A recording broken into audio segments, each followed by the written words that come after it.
got some women who are having pain in their feet.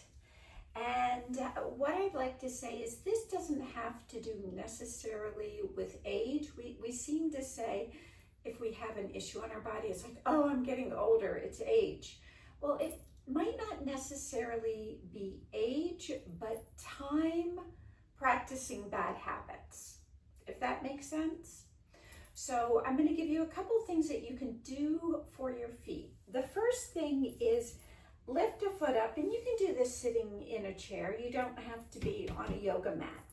And what you're going to do is hold your foot. So just take your pinky finger between your fifth and fourth toe, ring finger into the next, and then the next, and the next. So what you're doing is weaving your fingers between your toes.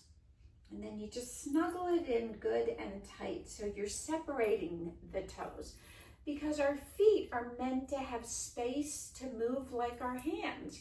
But for the most part, we stay in shoes with toes together. And that's not really the way that our body was, I'll say, built to be. So as much as you can at home or walking around in the yard, go barefoot. Give your feet some room and some space. Then I just take my opposite hand once I've nestled this grip in. I just give myself a little foot massage. And you might even work up to the ankle and come into the Achilles, the back of the ankle. Work the heel. The arch is usually what needs the most. So you just massage. And you hold it for a couple minutes. If it's hard to get your fingers between your toes, you might want to use a little bit of lotion or some type of oil that you use on your skin. You can use coconut oil, you can use olive oil, but you just want to get some space between the toes. This is very relaxing, so it's nice to do before bedtime as well. But what you're doing when you spread the toes is it's not just a muscle stretch, but ligaments and tendons as well are getting a little bit of a release. And then you switch and you do the second side, just weaving fingers in. What I notice is my left side, to get the fingers in, is so much easier than the right. Like I just slid them in where you probably, if you compared to when I did the right side, the first side, it took a little bit more time. And then again, you can give yourself that little self-massage. And if you are doing it before bedtime, adding an essential oil that's relaxing to the soles of the feet, like lavender. Our feet, just like our hands, are very sensitive. There's a lot of nerves and the pores are a little bit more open, so they're receptive. And you can even, like I just got a little snap, crackle, and pop around my big toe, so you can even just kind of give it a little wiggle and a little shake and do what feels good, what feels natural, where you're sort of like, this feels good, I'm gonna do it. And then you'll release, and like I'm noticing a little tingling on the foot. The second thing that was spreading the toes is to work on the sole of the foot. So I'm standing up, my knees are together, and my toes are curled under, and I'm just going to sit back. This might be very painful. You might just be here, but I'm telling you, with time, you will have some mobility in your foot and be able to sit here and breathe calmly. You might also want to take a yoga block and bring it to your seat. You'll be able to hang out here a little longer with the block if this is new to you. But you really want to build up some time without leaning forward. But my shoulders are directly over my hips, tops the shoulders down. If you've seen a previous video, you can do some arm work.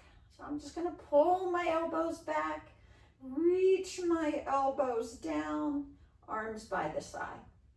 And then I'll bring my palms up, draw elbows back. This is to stabilize the upper back. Pull elbows down, belly is in, arms by the side. You can do that a few more times. You can reach your arms up, float them down, And this is moving through the upper back, so pull the belly in to stabilize the low back and your core.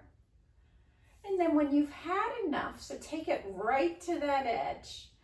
And when you've had enough, you can uncurl the toes, flatten the foot, give a little pat, and then extend the front of the ankle, extend the top of the foot by sitting your hips onto your heels. This might be a challenge as well if your front thighs, your quads are tight. So grab the block or sit.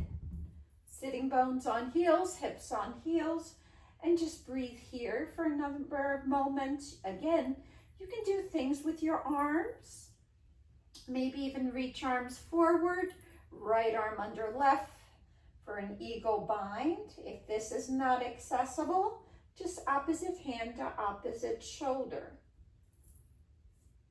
And then you can switch. So pressing elbows forward as belly pulls in. And remember, you can also hold opposite shoulder. Okay, the last thing we're going to do is downward facing dog, because it also stretches the sole of the foot. So when we were in toe stand, the sole of the foot was stretched. When I sat hips on heels, the sole of the foot was contracted. So we're moving in and out of stretch and contraction for a pliable muscle. So the next thing you can do is lift your hips into down dog. And this is getting a stretch from the back of the ankle through the toes. So back of the ankle, sole of the foot to the toes. So my right knee is bent. I'm pressing my left heel down. And then I can switch, bend my left knee, press my right heel down. So I'm getting a big stretch on my right calf, the back of the ankle, the Achilles region, all the way through the sole of the foot to the toes. And then you can press both heels down and just breathe in and breathe out. And you can hold down dog for as long as you like, and then maybe even you come into child's pose. So knees wide, hips to heels.